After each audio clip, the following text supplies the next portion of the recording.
Hello all. This is a practice session for some of the important topics we have discussed, like file handling and how to work with the various data structures, strings, list, tuple, dictionary. So this session is is to help you understand and do some more hands-on with all these concepts whatever we have learned.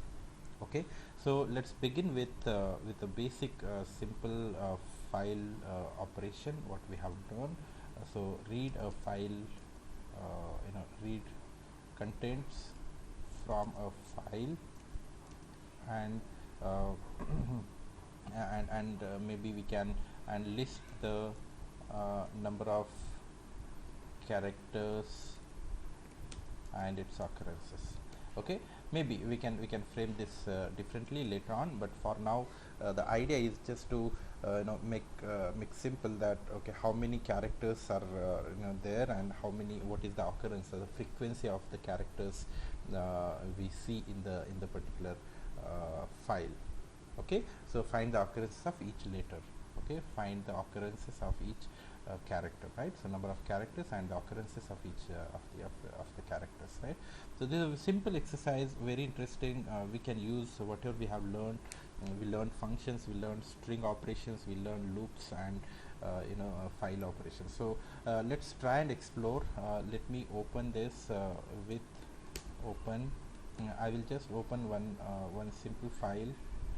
Let's say what we'll do is, I think we have sample, sample txt there as fh.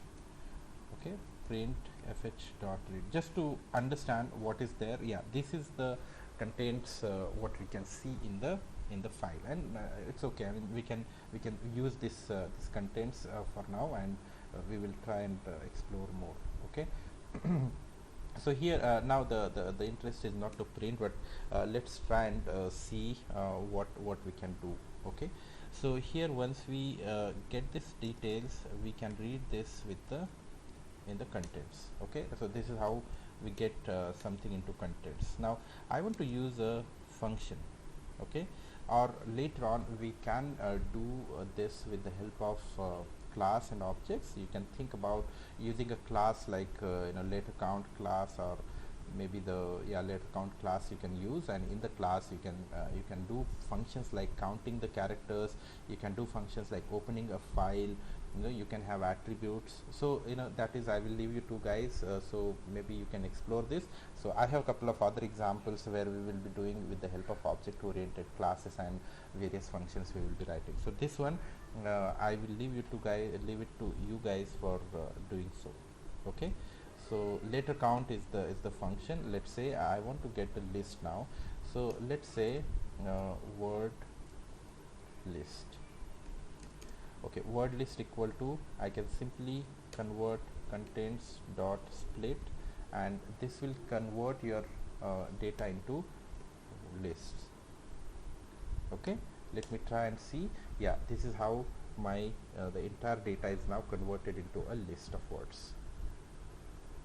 Okay, fair. I mean, we can use this one here. Suppose I want to define a function here, so I don't want to do the function definition right now, but let me write some basic things. Let's say alphabets.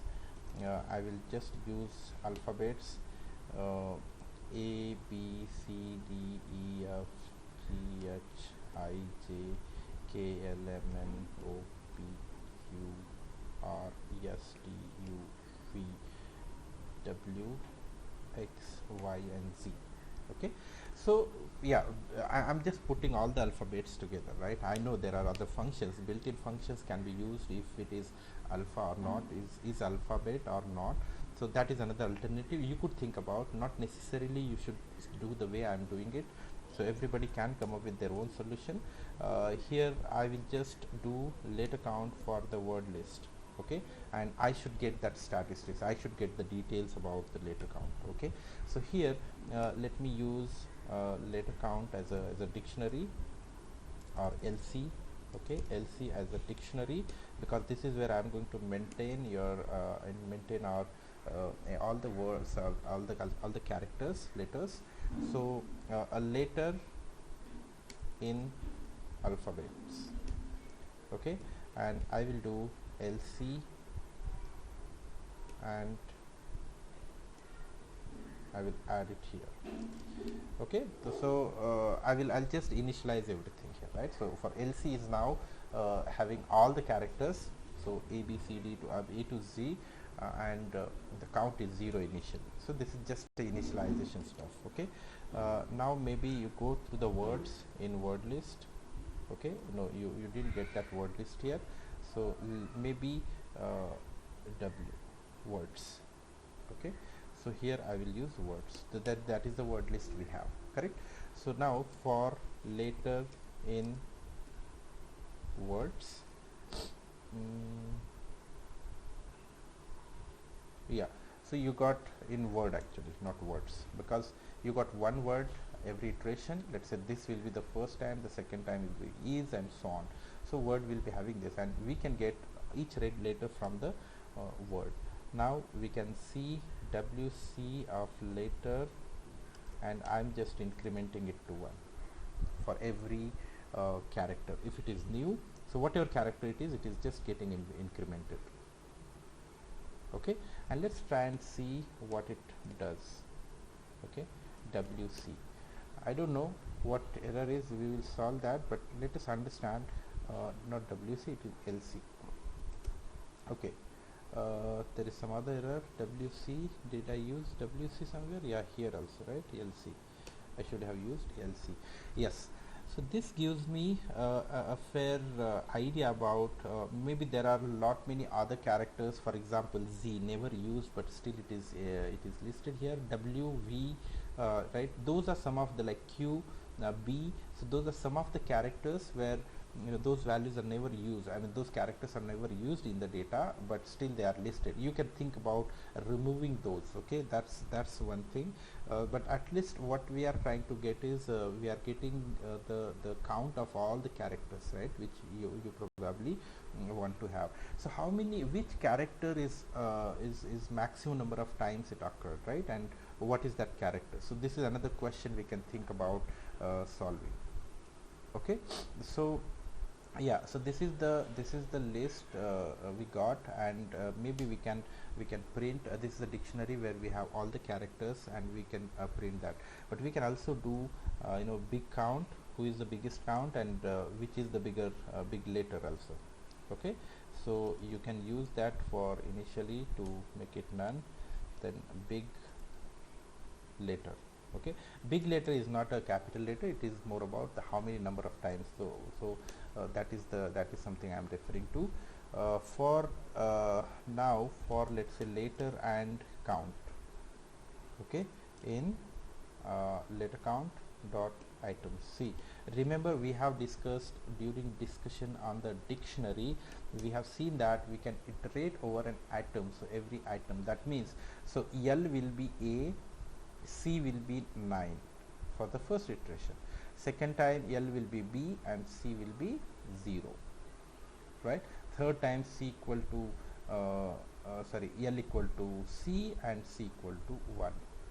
Okay, these are just variable names, you can use whatever meaningful you feel, but point is we have to iterate over the items, so that every item you get, and you can check if that particular item is bigger by any chance, right? So we can set them, okay, accordingly. So maybe I'll think about using, let's say, big count is none. Suppose if it is none, okay, or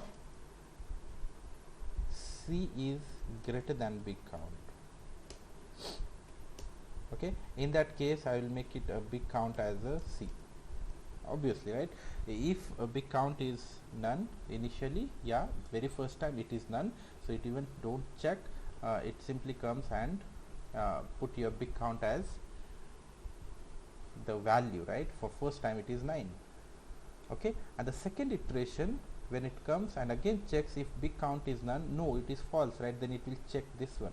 If C is greater than big count, so C means it is 0, this is fail also, right? Suppose this would have been 10 here, right? Suppose this is 10 here, Okay, in that case this condition becomes true and your big count is assigned with the new count that is bigger than the old one, right? So that's a simple mechanism. We can just keep on adding getting big count only if the big count is greater than the one which is there in the big count variable.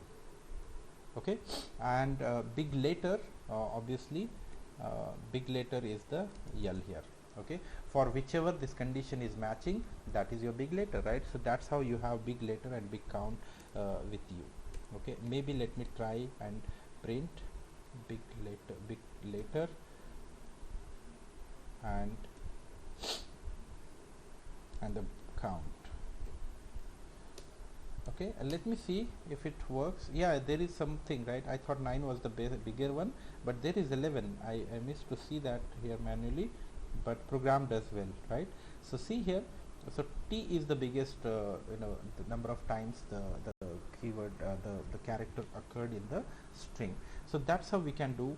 So here if you see, we have opened a file, we get the content, we splitted that. This is where the string we are using a string function that is split to split out the characters, sorry, to split the entire string with space as the delimiter, so that every space separated characters are now splitted.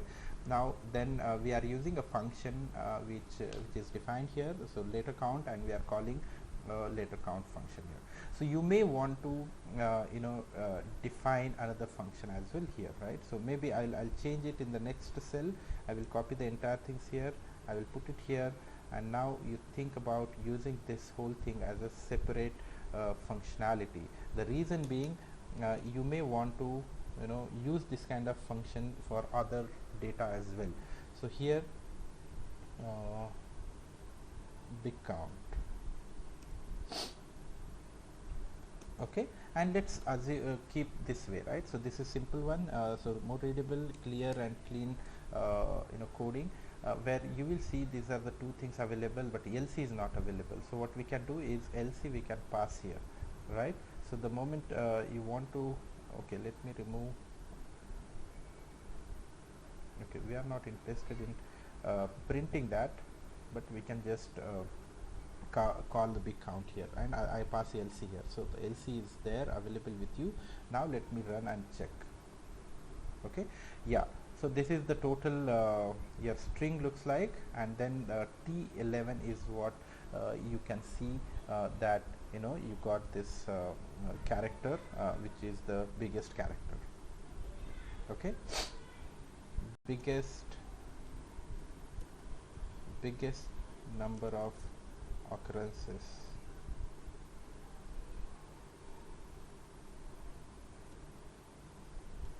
are for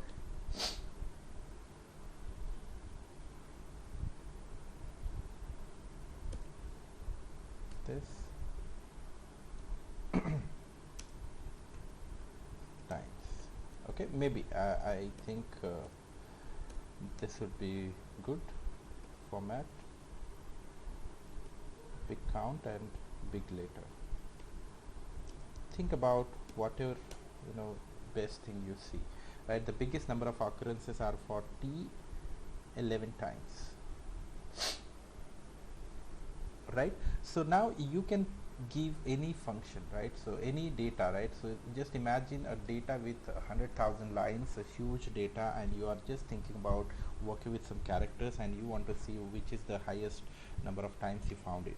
Suppose you have a names of a participants in a content, in a context, in some event. So you can think about putting all the names into a file and check whose name is the maximum length of the of that person's name, right? So you can have any kind of operations, where my idea was to show you how to use your functions, how to use your dictionary data structure. Why dictionary? If you can think about using something else, and try to implement this kind of basic things with the string. Okay, so string is very useful, and you could think about applying that. Okay, so let me take you through one more exercise, okay, where I have one data let me open that and explain about the data. Open with home, it should be home Gbure, and I will write here data slash, I think I have TCS data, okay, as TCS, and print TCS dot read, not here, it is read. Okay, so this is how we can read. It's a huge amount of data we have. So this is actually the data I took from the stock exchanges,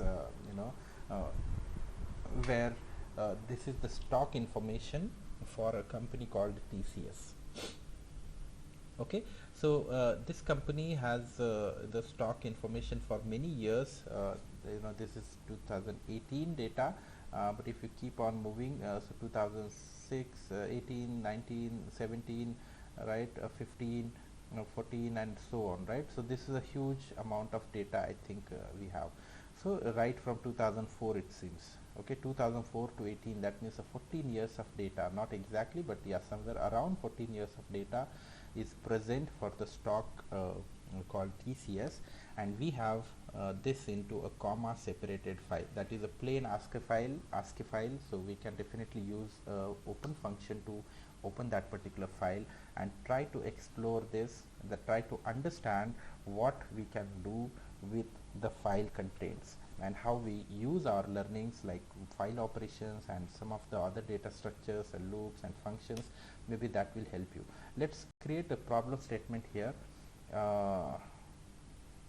Find the average closing price for TCS every year. Okay, so this could be an important statement.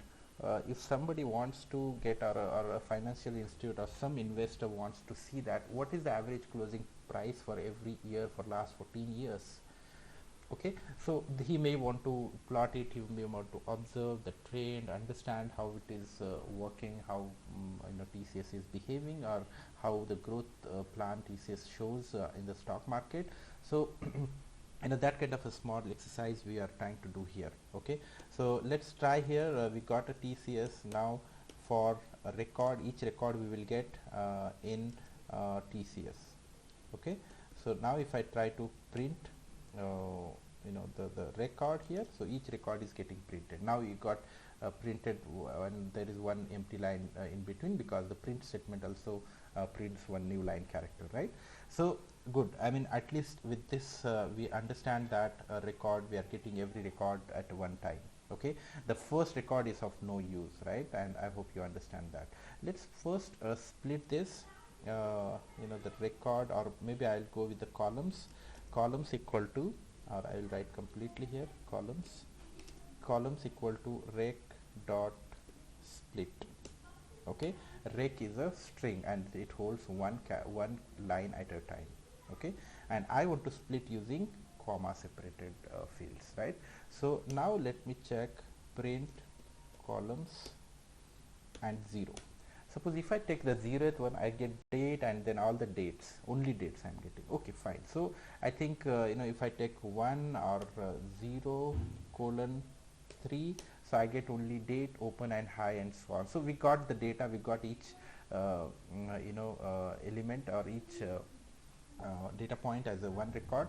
So now let's try and I don't want the first one, right? I want to ignore it. Now you think whatever way best you find, but for me a quick thing I can think about is right now, so I will check if it is a string date. I will just continue. I don't want to do anything here, okay, for this particular case. So the continue means it will just skip this and then it will move on to the next record. Okay, so now this time we can use, for example, a for loop. I will use a for, or maybe I can think about using the dates, because our interest is to get day wise or year wise data, right? And the closing price. So closing price is also there somewhere, right? So maybe these are the second index we have high, first index we have open, and we have so many other things. So maybe we can print here again. Okay, yeah. So let me print before also for our reference, so that we will understand how we are going to see that data, right? This is what the data looks like. So 0th index, date, first index, second, third, fourth and fifth index is the closing price, okay, for every day, for right. So now let's try and find out, okay, closing price, because that's our interest, to analyze this data, right? So the closing price equal to what to get here, columns of index 5. Okay, this gives me a closing price for each record, right? But now our interest is to get the closing price and average for some records. So average we will think about putting later on, but for first now we have to understand this is a closing price and I want to accumulate all the closing prices together for a particular year. So it's important for us to calculate year as well. Okay, so year, suppose this is the year, and year equal to I will do columns colon 0, and again I have to split here, right? The reason is it is the string with the date and the hyphen separated, so I can use the hyphen here and get the 0th element of that splitted list, correct? So obviously we get year here, right? So just for your eyes I will just print year, and you see that okay, this is the record and this is the year, perfect, right? So this is what we can do to get the year. Now remember, just imagine now you want to use this data. Let me just show you how you can probably use which kind of a data structure you should use. Let's discuss and understand, right? So what is your data? So you want to get per year data, right? So now means you want to get a year, okay? So year, and you want to make sure that against this year you have all the data, okay? So maybe how about getting a closing prices together, okay? So what we can do is for one particular year we can use the closing price, let's say P1, P2, P3 and so on. So what to do with this then? Okay, so we want to get the average price for this year. Okay, I'm sure you might have figured out which data structure to use. This is 1 year, year 1 you want to have this all the values. Now year 2 you want to have all these values, again the corresponding values, and these values are P1,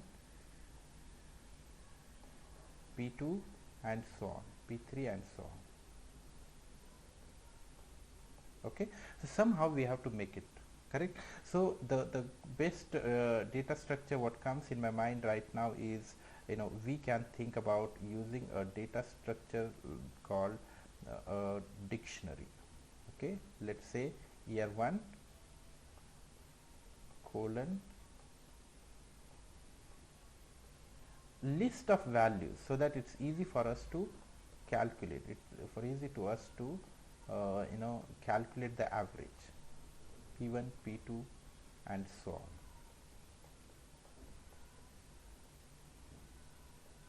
And then year 2.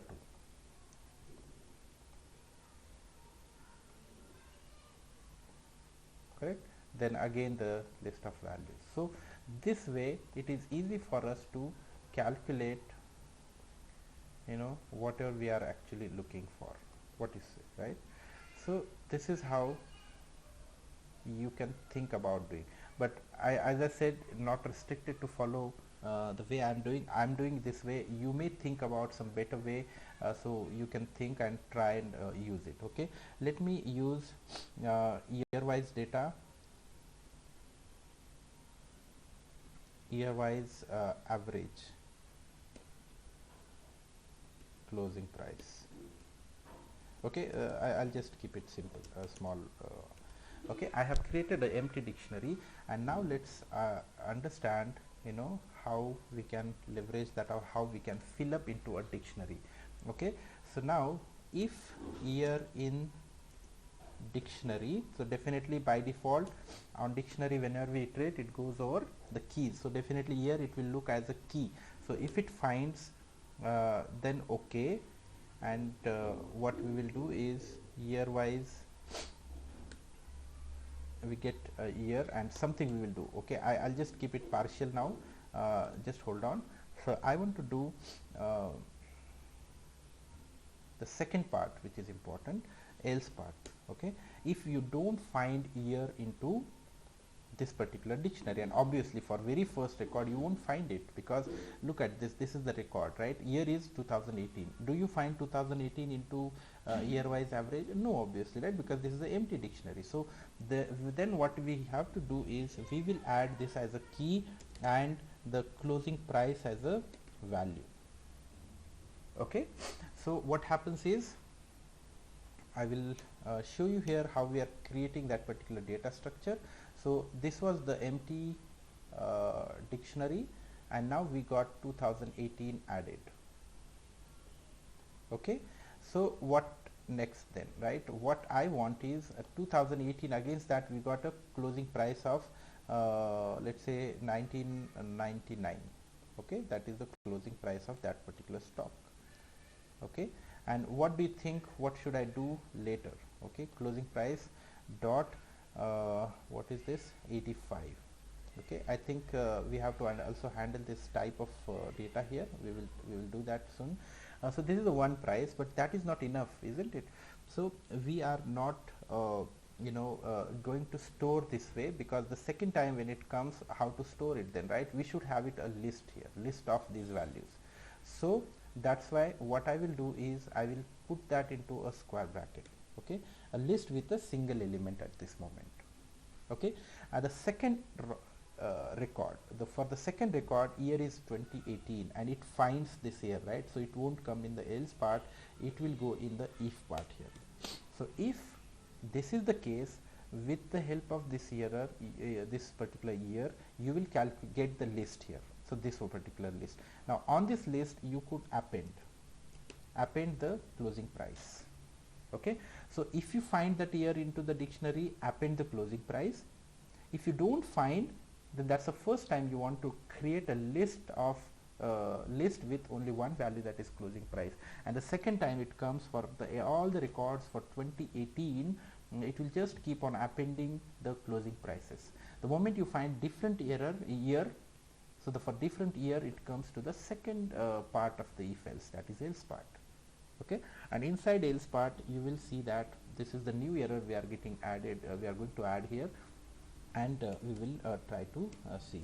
Let me check and verify whether it works or not, because let me comment this out as well, because those columns I don't want to print. Now it says something else. Data rate exceeded, notebook server will temporarily stop sending. Okay, I think there is some limitation with the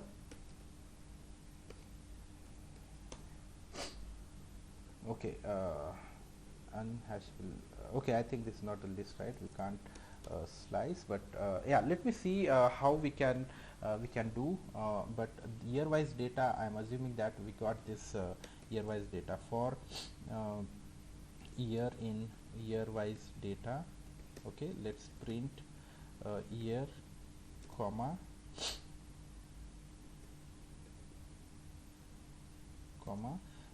year wise data and year. Okay, let me check. Oh, okay, this is doing so much of things here. So we are actually trying to, okay, I should have done this outside. Okay, let it finish. It is actually doing a lot of things. Yeah, it is done now. Okay, so I can print it outside, because once we get the dictionary, then I want to do it. And look at this. Okay, 2004 we got all the records.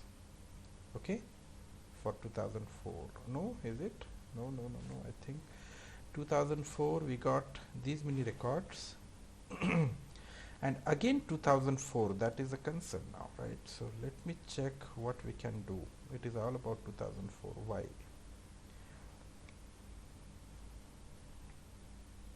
Okay, So year wise we are going to create. Let me just quickly check. Okay, first of all let me handle this kind of a thing first, right? This is a numeric data. Later on we want to calculate the average. Obviously we can't work with the string numbers, right? We have to convert that. So since it's a floating point number, what we can do is whenever I'm getting this closing price, I can convert it. Okay, float. Does this make sense? Okay, this time I got all the, look at this, all the numeric data here. Okay, these are now good to use and get the calculations done. So this was good, but somehow, okay, I got it. So actually I used YR here, so this should do our work. Look at this now. 2018 data we got, 2017 data we got. That's what exactly we were looking for, correct? So perfect. Now what we can do is, instead of just printing this years, I want to get the addition average of this data. Okay, so just to for your understanding, let me help you understand how we do the average of some list here. Okay, suppose you have list. Okay, how to calculate the average? Sum function is there. Sum will sum all the elements of the list. Obviously list should have numeric data, and then length of LST. Okay, this is what, how we calculate the average, right? So the same thing we will use here. Now look at the data carefully. So the second part, the key, the value against every year, that is key, is nothing but a list. Okay, this whole thing is a list.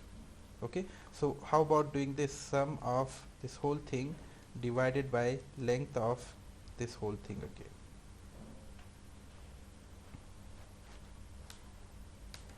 again. Not YEAR, it is year, YR only. Okay, and the another closing price. Let me check. Wow, good. I think it is working. So the average price for 2018 is 2459. Okay, I can round it up. I can round it round to 2 decimal. Okay, so this way you will get okay, something went wrong. Round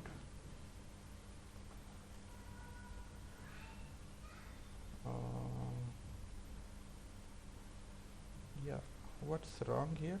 I think okay, sum of this divided by, okay, okay, you should do the round for sum. Okay, this is the one, year and average. You are getting the sum here divided by, you are getting the length here. Okay, so this whole thing is part of your, yeah, I think this should work. Yeah, correct. So the round function, the first argument is whatever is the number you are getting. The outcome of this is your average price, closing price, with a long decimals after the decimal point. I want to just short it and get only 2. So the second argument is 2 for the round function. So this is how you get the average price for each year. So I will write here text average price for year is this. Okay, format. So you can make it simple if you wish to. For year,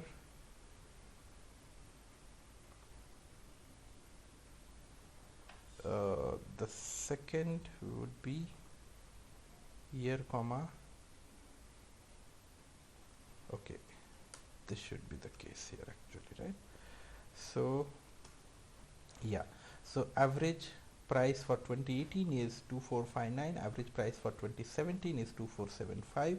So anyone can easily understand if it is a growing trend or there was a up and down. Let's say 2004 it was 1100, and then it was coming a little going up, and then again it came little down here, and then it has maybe this is the time of sometime a recession maybe for that particular business impacted.